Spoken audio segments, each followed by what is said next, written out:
you. We now have item 9, Resident Survey Report.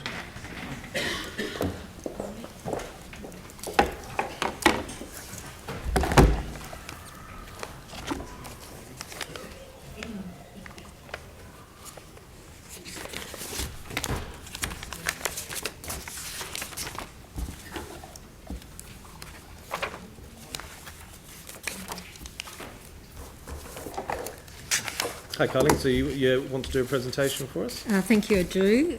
So this is just to give you the formal feedback from their annual resident survey report. I can get it moving.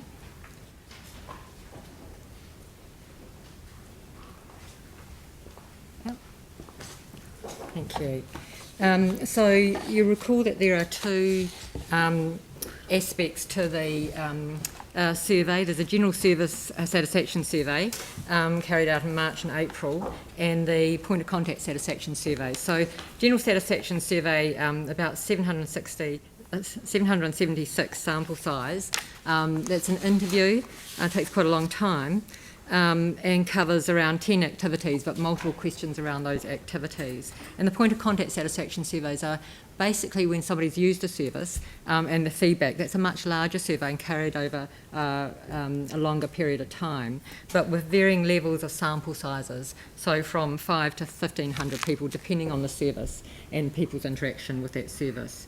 So individual services, individual surveys around those, and that covers another 5 activities in particular. It's the biggest part, with around 6,700 people interviewed around that. In terms of the results, there's still some confusion around what are council roles and responsibilities, particularly around those other agencies such as health, education, ECAN in particular. But pleased to say that overall the satisfaction is improved from last year, and the results for all but 3 measures, council has either maintained or improved results around those things. You will recall that last year there was a significant drop, around 2 drivers that led that drop, about council making decisions in the best interests of the city and in the provision of accurate information to the community about those decisions, and the ability to influence council decisions, which led the major change, and that was a focus of some of the work that happened. So you can see there that on the graph, the overall satisfaction, and the other thing about last year was that this general satisfaction survey was taken around a time post some fairly controversial decisions that the council had to make around Denton Park, the contribution to the cathedral rebuild, and the decision to chlorinate the water, and cycleways, which really split the community. If you read the verbatim comments, those were the things that people were most concerned about around that. So just specifically around some of the areas, in terms of infrastructure satisfaction, there's actually been an increase in satisfaction with road condition. I have to say that even prior to earthquakes, this has always been an area of concern for people, but obviously has continued to decrease in terms of satisfaction, but a 7% increase over the last year. Water supply, a significant major drop in satisfaction, and it's almost entirely due to the chlorination. If you read the verbatim comments, a really rich array of comments around understanding that it was necessary to do, but important that we get that chlorine out of the water as soon as possible. And so that's been probably the biggest driver of any change. In the verbatim comments as well, there's also comments around the community understands that roads and infrastructure are difficult post the earthquake, but the council is doing the best it can under those circumstances. Recognition that even though people are tired and concerned about those things, that progress is happening. In terms of other satisfaction, a 1% drop in satisfaction with solid waste. This has always been a really high performer though, around the 87 to 90%. Potentially relates to issues around recycling, and particularly plastics, and the concern that people have raised around that. And target for the 3 years were 88%, 88% and 84%, so still within and above that range. I guess the next one is really surprising but pleasing, significant increase in stormwater satisfaction. from 38 to 47%. And despite some flooding, again, the comments are really around, they can see the progress that's happening around reducing flooding, stormwater, and managing those areas. And then it comments that there's an enormous amount of work that's actually happening there. And then the other ones around parking facilities. Also an increase in 39 to 49% about satisfaction with parking facilities, which when you hear the public comments around not enough parking, actually people are recognising that there are more facilities available and that they're safer. So there are a number of questions around parking facilities, but showing some improvement around that. And significant increase in satisfaction with parks, around 9%, around accessibility, condition and amenity around those areas. So if we look at what the key attributes that people really like, the top performing services around facilities, resources, amenity, accessibility, staff manner and support and responsiveness and processes, and areas that require improvement around maintenance, reputation, communication, information and advice, and responsiveness and processes. So some of those are joint in terms of could be better could be improved or satisfied with. So some of the top performing areas are really around amenities that cater for diverse needs, whether that's accessibility, diverse cultures, or welcoming, pleasant atmosphere, and infrastructure that's well maintained and tidy, convenient to access and easy to interact with, and staff manner and support that's friendly, helpful and responsive, and knowledgeable staff who communicate effectively. But continuing issues with poor appearance and condition of some infrastructure, especially roads and footpaths, and transparency in terms of decision making, and communication, keeping residents better informed about some of the things that are happening. Some concerns that the hours of operation of some of the facilities aren't user friendly and could be open for longer. Essentially what people say we do well are the things that are really around good customer interactions, accessibility, and people feeling that things are easy to use. So curbside collections have always been very high, and that's because they're reliable. People know when what to do. People put their bins out, they get collected every week at the same sort of time. But also improvement around perceptions of a walking and cycle friendly city. And again, the areas around improvements are really around clearer information, faster, more efficient processes, more regular maintenance and upkeep of some facilities, particularly cemeteries, which is one of the areas that has been a concern this year, marine structure facilities as well. But the number of people that comment on that are fairly low.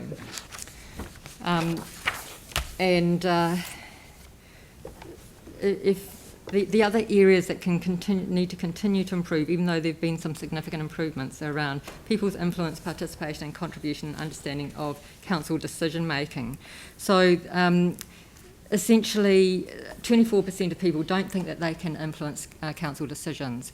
However, a significant number, 42%, believe they have a small influence, 34% some or a large influence. They're both increases over the last year, and there have been areas that you've been focusing on in terms of different ways of connecting with communities, engaging them and allowing them to participate.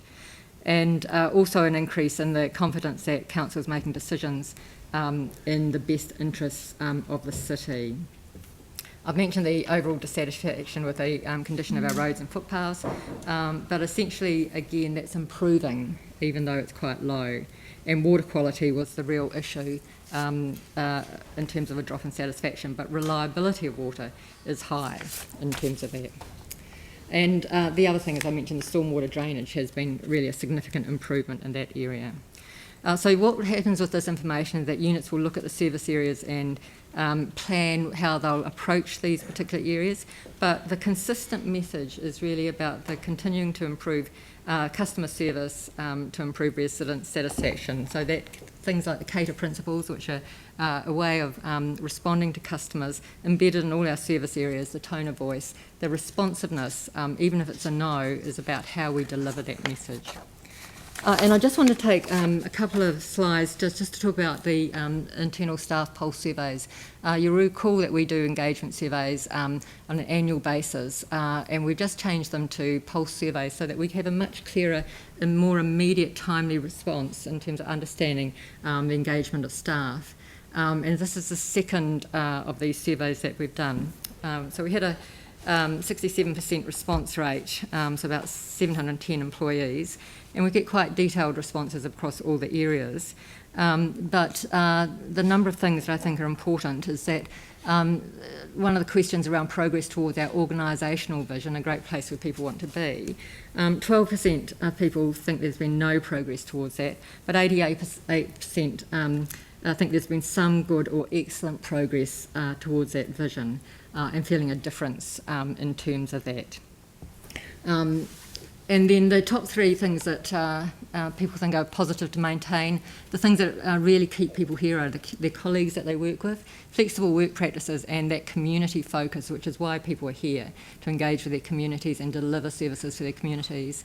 On the other hand, the things that make it life more difficult, the resourcing and workloads, the facilities and work environment, and some of that was also about flexible work practices. So some people have actually been able to utilise those flexible work practices, others haven't. But I just want to talk on the next slide just about the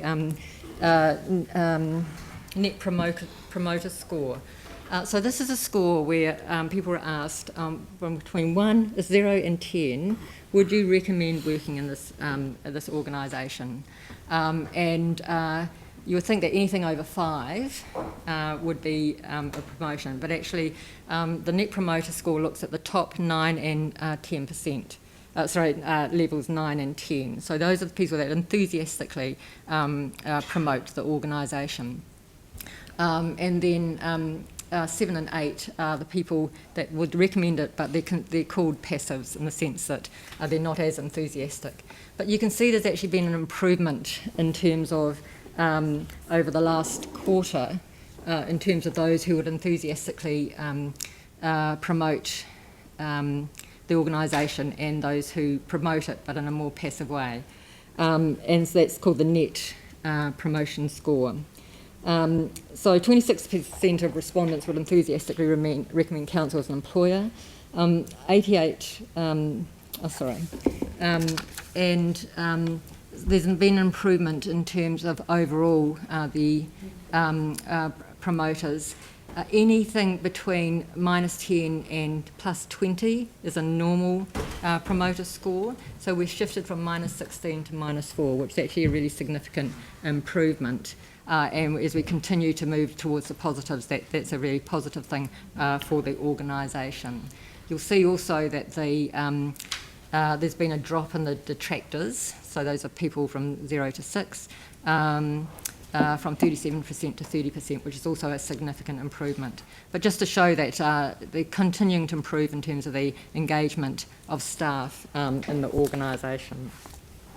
I just want to cover those two. Thank you very much. Okay, well, I'll throw it open for questions. Anyone got questions? Aaron?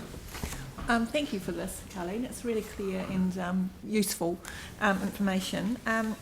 Last week I was with a group of Pacifica people, a large number, and of that number, a fraction had actually been into this building and saw it as in any way connected to their lives, and the only ones that had come in were to pay a fine.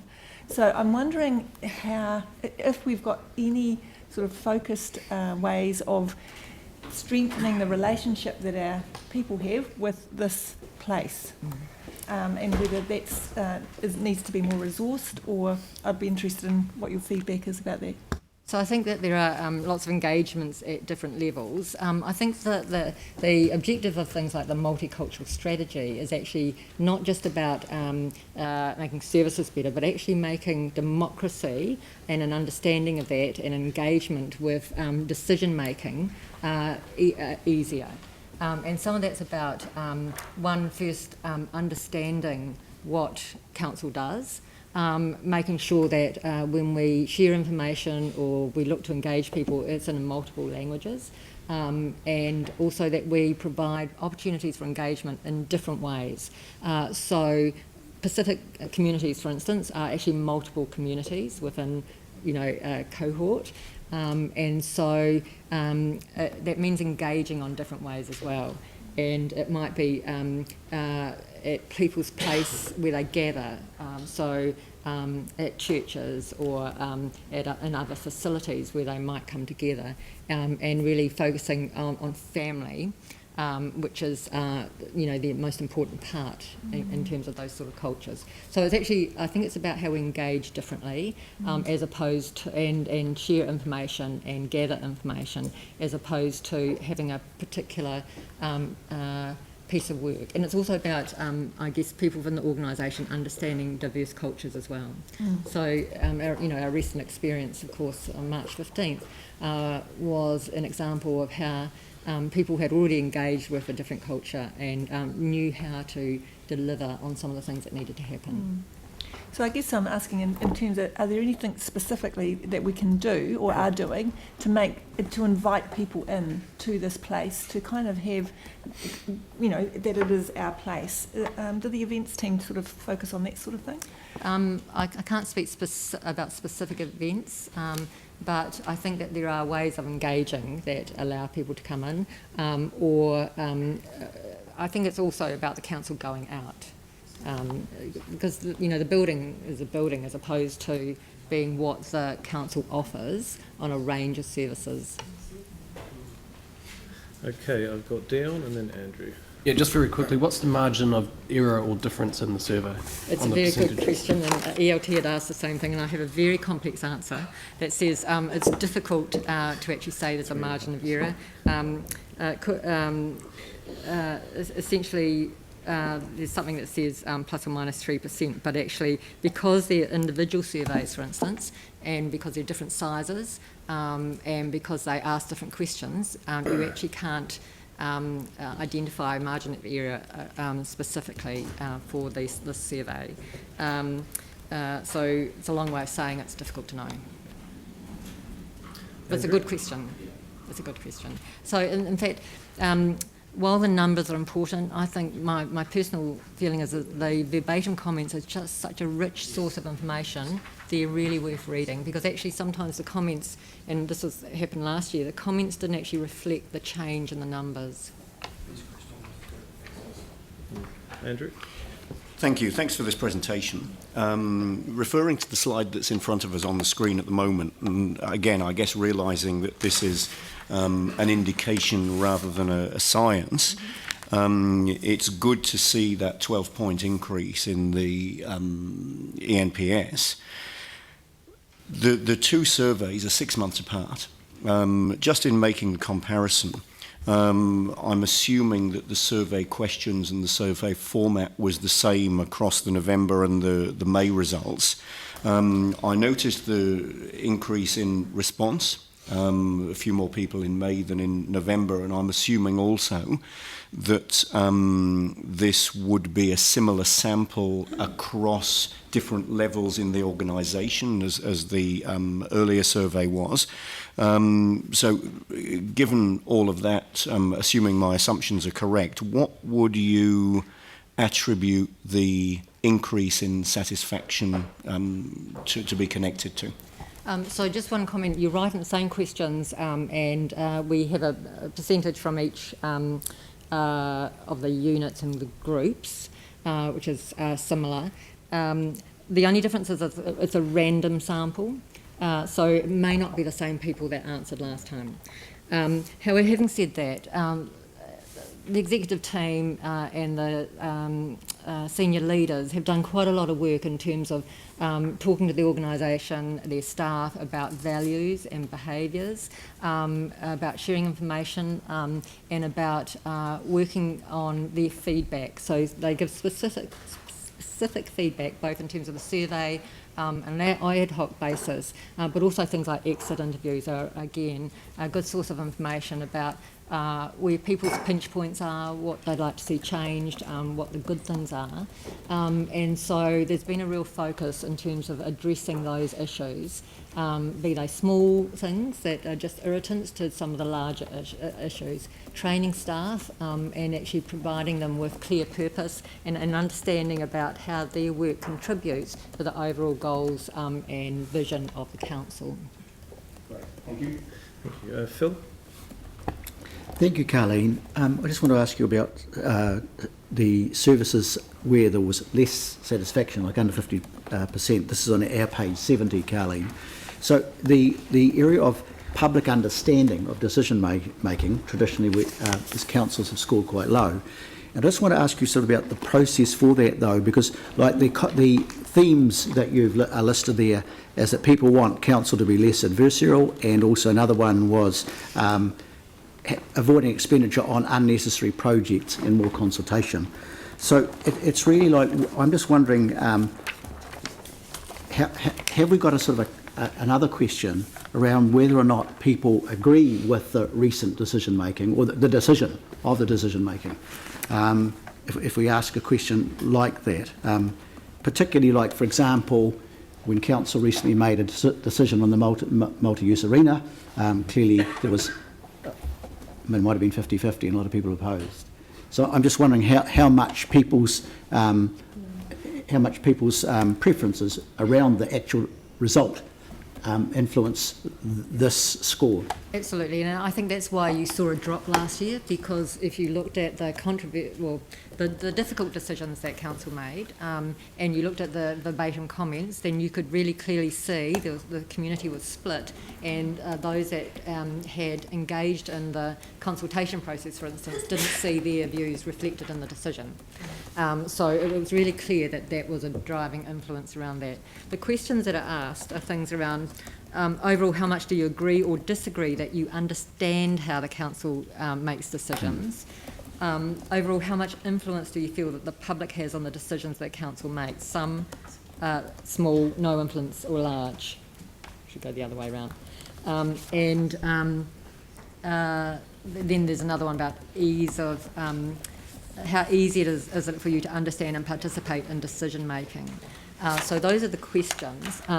And clearly, if you've taken the time to put in your view and the decision reflects elsewhere, then you're going to have a different view about whether you think you can influence the decisions or not.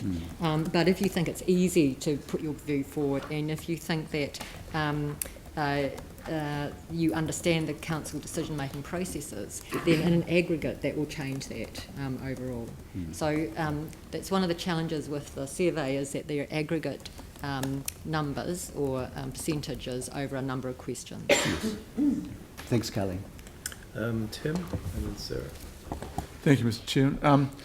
God knows I'm the least pedantic here, and everyone knows that. However, I think the two key things here, Carleen, are the shift from detractors and to promoters is really, really positive, and that, as Andrew pointed out, the 12-point shift is really significant, so really good. But if you look at the top graph, and you've got 37 detractors down to 30%, which is great, and you've got the promoters from 21 to 26, so there's a 5-point change there, 42 to 43, one there.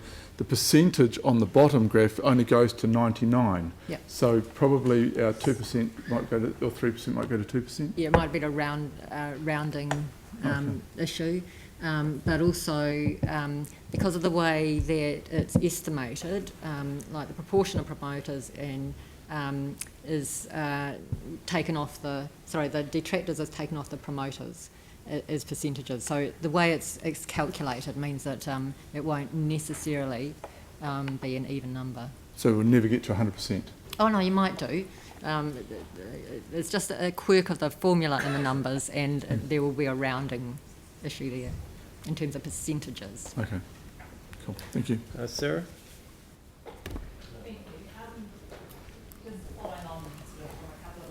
One around the verbatim comments and around our decision-making processes. Last time round, there was a very strong sense that people were confusing the decision-making processes between the two councils, between Christchurch City and ECAN. Do you get a sense that people are clearer about the difference in the decision-making? So last time round, we saw a lot of comments around they didn't trust our decision-making because of water bottling, for example. Do you get a sense that people understand the difference more clearly now? Certainly there were less of those comments, but there were still quite a few. Yeah. So things like water quality, public transport, buses in particular, Yeah. and there were some comments, as I recall, around water bottling as well. So Yeah. there's still some confusion, and a range of other agencies as well that people just weren't quite sure of. Did we ever do an analysis that takes out those responses? So if we can quantify that someone has said they don't trust their decision making because of public transport, is there any sort of analysis that can be done to say, well, when that's Christchurch City stuff, what do people think? Yeah, I'd have to check that. I'm not sure. It might be worth looking at some point. I mean, there are some other comments that I recall. Like, I don't live in the city, in Christchurch City. I live in Selwyn, and they're making comments, I don't really know because the only information I get is from the media. Yeah, So that kind of thing. Okay. And just quickly on the off-street parking. So while we've got plenty of off-street parking in the city currently, there were some concerns around the safety. So I know that that's something that went in. We were only originally looking at safety of the on-street as opposed to the off-street. One of the sense, so it's not as high as we'd like for the safety, because the Litchfield Street's, I would think, quite safe. It's the impression that I get that a lot of concerns about the off-street parking are to do actually with people's earthquake experiences, as opposed to personal safety due to surveillance or strangers and stuff. Is there any sort of split on? Is there any information on that? No, there's not. Yeah. But you're right, again, in terms of some of the comments. And some of the people haven't come back into the city. Yeah. And so really going on their past experience. Yeah. Which may well be earthquake experience. Yeah. So people are saying that I don't feel safe in an off-street car park because it's multi-level and my car was there on the earthquake. Yeah, that sort of thing. Yeah. Thanks. Okay, Glenn. Thanks, Rev. What's your sense, Carleen, of people's understanding of things where decision-making happens in a certain way? So, for instance, a full delegation rests with the IRI committee over cycleways, but that will be read as all of council, or there may be certain consent decisions, yet that's a separate but related unit, theoretically free from political interference. So is there, or even mixing us up with ECAN, is there a sense, what comes through in the surveys there? So from what I've read, people don't go into that sort of detail, excuse me, but that does contribute to their confusion about how decisions are made, who, what and where. And that's also links to the confusion about who, which organisation does things. So some clarity around that is something that I think would be really useful, like being communications around what decisions are being made where and how those decisions are being made. I think it was really helpful for people, and then they know where to, target their engagement. Yeah, I mean, we are quite a wide target. I mean, we're blamed for things which are ours or aren't ours or the government's or no one's. We just That's right. get it. So That's right. Yeah. So, I mean, we have obviously a broad offering of services that impact on people's lives all the time. So there is a sense that everything is what council does, and people don't differentiate between councils, right. whether it's ECAN or our neighbouring councils. Okay. Thanks. Okay, Jimmy. Thank you for presentation, but I particularly review the general survey satisfaction on page 57. In here, I'm particularly concerned some of the category. It's not only just compare 1 year only. It's for the consecutive over the last 3 years. Even the figures slightly drop, but I'm still concerned, like the refuse disposal, solid waste. if a particular concern, we focus on 2012, there's a 97, but after the 2016, 95, 94, 93, then this year is 88. This my pretty concern. It looks like general overall view, the residents probably still unhappy out of this solid waste, possession, etc. So I'm not sure, how to remediate this effect. Maybe methodology or maybe some other technology or engage more people, etc. The other one is water supply. Maybe we consider this a kind of the drinking water, coordinated water. They have an impact. But wastewater still, is over the last 3 years, we dropped 80%, 79%, 79%, and 71% wastewater. So I just don't know why the wastewater, have this kind of surveys still unsatisfaction, etc. drop a lot. So this probably they need to more the kind of improve. The other ones, based on some other councillor ask question regarding to governance decision making, because I review this one, it's not for this decision making, final decision making.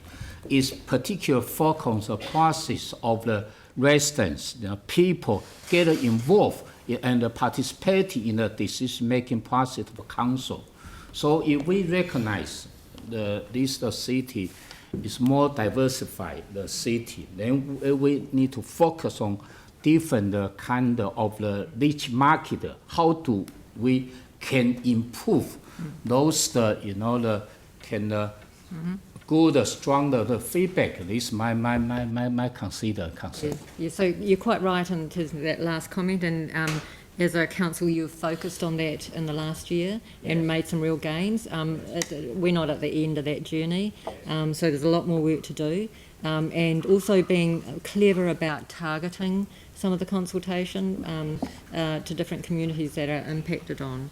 Can I just, the solid waste one, you look at that, it's still reasonably high. It's satisfaction with curbside collection for recyclable materials. And if you look at the verbatim comments, a lot of them are around the issue of plastics and not being able to, no longer being able to recycle those areas. So that's been a contributing factor to that reduction. But when people talk about curbside recycling, all the 3 bins actually, apart from the size of 2 of the bins, most common comment is positive, reliable, happens, it's easy, people know what to do. And I guess the other thing that's happened over the last year is the barcoding.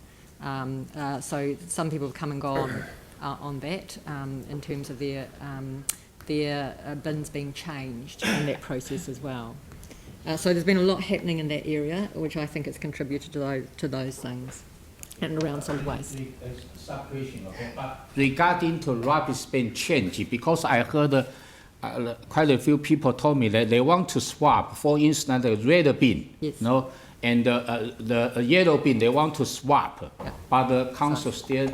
It's not a council, maybe our contractor still would like to charge additional service fee, etc. So I totally cannot. You do need to pay to increase the size of your bin, but remember we're also in an environment of sustainability. We were trying to reduce waste, minimise waste, and particularly landfill waste. Yeah, not the waste, not the red bin. I mean the yellow bin and the green bin, they want to swap.